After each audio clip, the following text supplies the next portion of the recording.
America. Beautiful, isn't she? But we have to work hard to keep her that way. How do we do that, you ask? Voting. That's how. What's voting? Well, I'm glad you asked, Billy. You see, voting is the most important part of being an American. Because in America, we have what's called a democracy. Ask anybody, what does democracy mean? They think it means participation in government affairs. So what's a democracy? Well, you see, Billy, when God created America, he blessed us with a government that lets us have a say in how things work. So you mean we have the right to choose? I wouldn't go that far. A lot of shit comes up that people would want to vote on, like the bailouts, the war, all things of this nature. There's a lot of things that people would like that's going to affect us. We would like to vote on this, but you don't get to vote on it. You get to vote on a representative. These people are going to represent you once they get into office. And think about some of the laws that are in place to protect corporations. Think about some of the laws that are in place that fuck people over every day. They wouldn't be there if people were voting for them. So I asked them, do you really believe in democracy? They always say yes. I said, did you vote for the space program? They said, no. Did you vote for the Vietnam War? No. Did you vote for the war now? No. Where the hell do you participate? So how do I do it? How do I vote in a democracy? I'm charmed by your curiosity. Here, let me show you how it all works.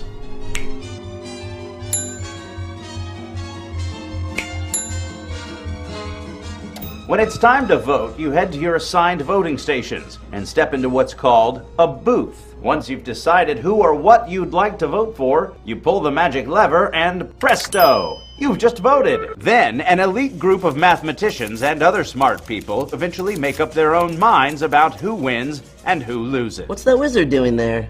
He's magic. You see, Clarence? Billy, it's just that simple. Well, gee whiz, I want to vote right now. That's an illusion given to people. They even pick the people you vote for to make sure they'll keep things as they are. In a U.S. Supreme Court 1976 decision, the freedom for a candidate to use unlimited personal money for their campaign was deemed illegal, equating spending money with the right of free speech, in fact. What this translates to, in effect, is the removal of any regulated fairness of expression, and hence whoever has the most money has the most resources and hence effect.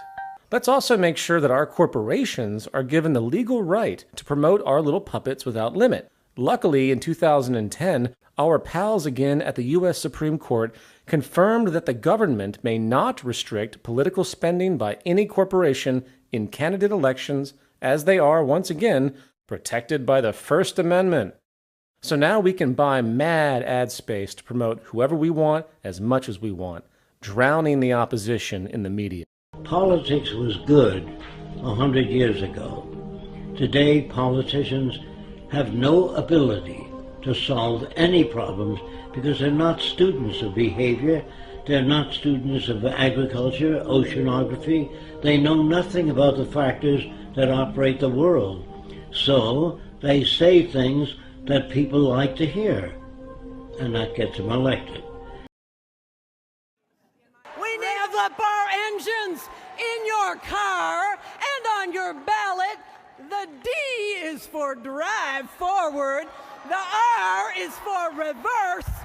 In this election, we are driving forward, not back. Let's re-elect our great president, Barack Obama.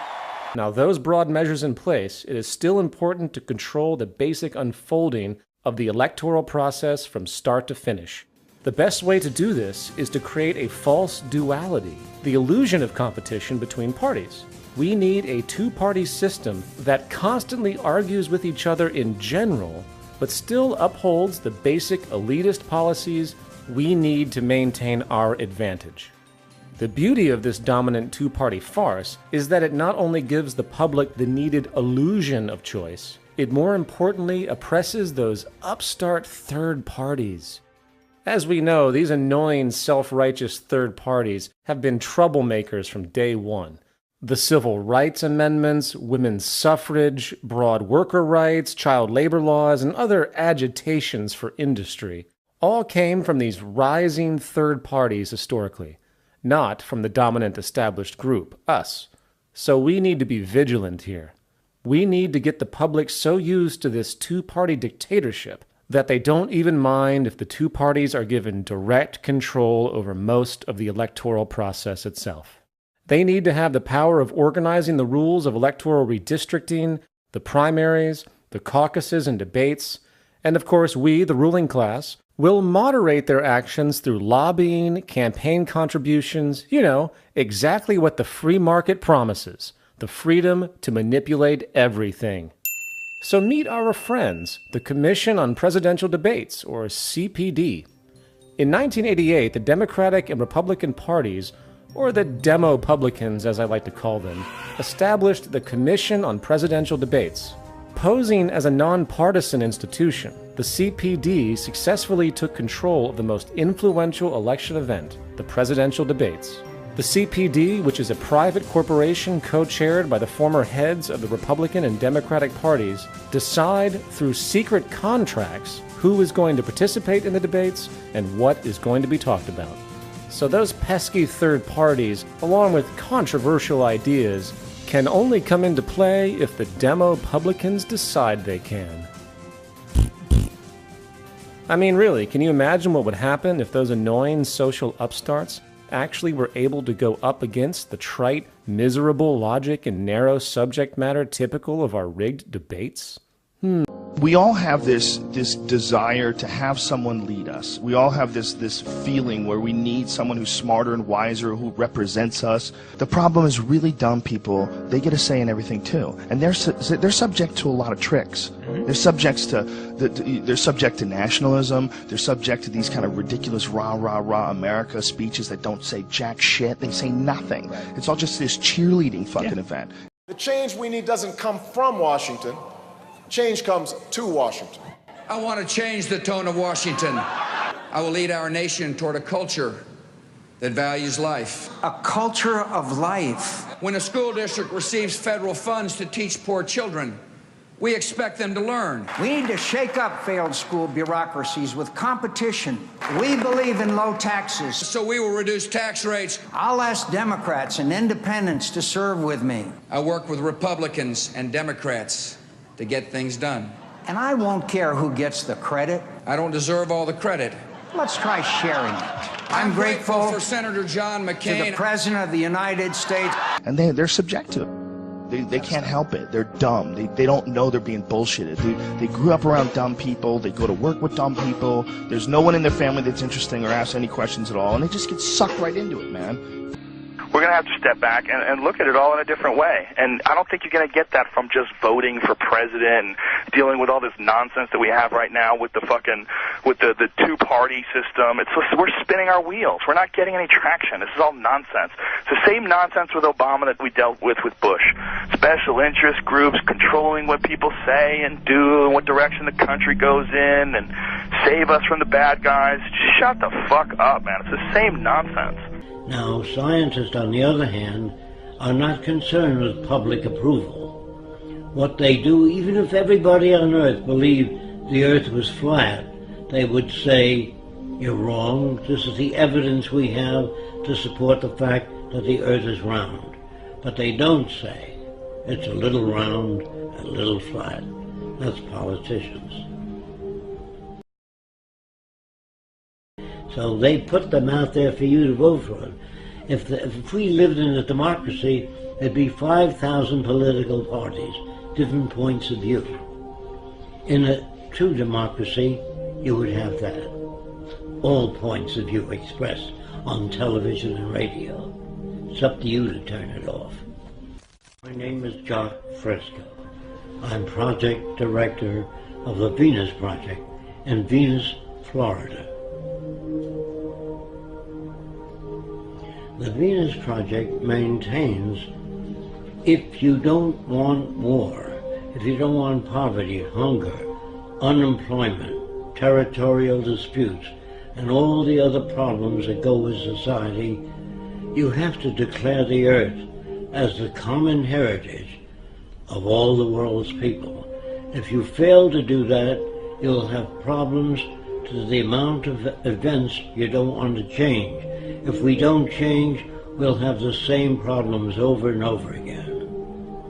The Venus Project is an attempt to design a world where poverty, war, prisons, police do not exist, because we deal with the problems themselves, the factors that shape arrogant behavior, aggression, all the things that paralyze our society and prevent it from growing.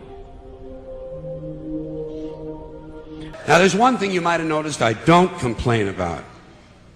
Politicians. Everybody complains about politicians. Everybody says they suck. Yeah! Well, where do people think these politicians come from? They don't fall out of the sky. They don't pass through a membrane from another reality. They come from American parents and American families, American homes, American schools, American churches, American businesses, and American universities, and they're elected by American citizens. This is the best we can do, folks. This is what we have to offer. It's what our system produces. Garbage in, garbage out.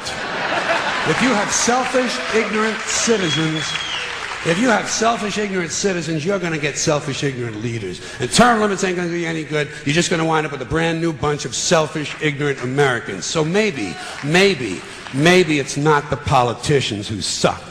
Maybe something else sucks around here. Like the public. Yeah, the public sucks. There's a nice campaign slogan for somebody. The public sucks. Fuck hope. Fuck hope.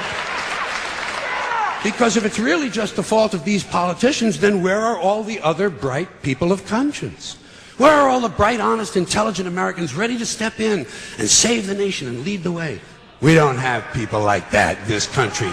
Everybody's at the mall, scratching his ass, picking his nose, taking his credit card out of his fanny pack and buying a pair of sneakers with lights in them. So I have solved this little political dilemma for myself in a very simple way. On election day, I stay home. I don't vote. Fuck them. Fuck them. I don't vote.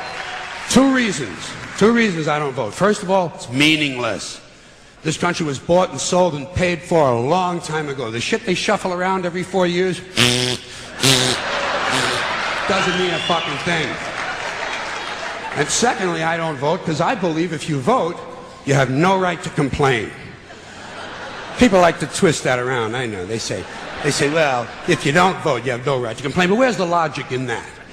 If you vote, and you elect dishonest, incompetent people, and they get into office and screw everything up, well, you are responsible for what they have done.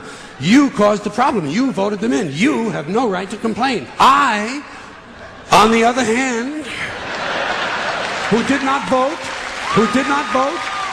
who, in fact, did not even leave the house on election day, am in no way responsible for what these people have done and have every right to complain as loud as I want about the mess you created that I had nothing to do with. So I know that a little later on this year you're going to have another one of those really swell presidential elections that you like so much. You'll enjoy yourselves. It'll be a lot of fun. I'm sure as soon as the election is over, your country will improve immediately. As for me, I'll be home on that day doing essentially the same thing as you. The only difference is when I get finished masturbating, I'm going to have a little something to show for it, folks. Thank you very much.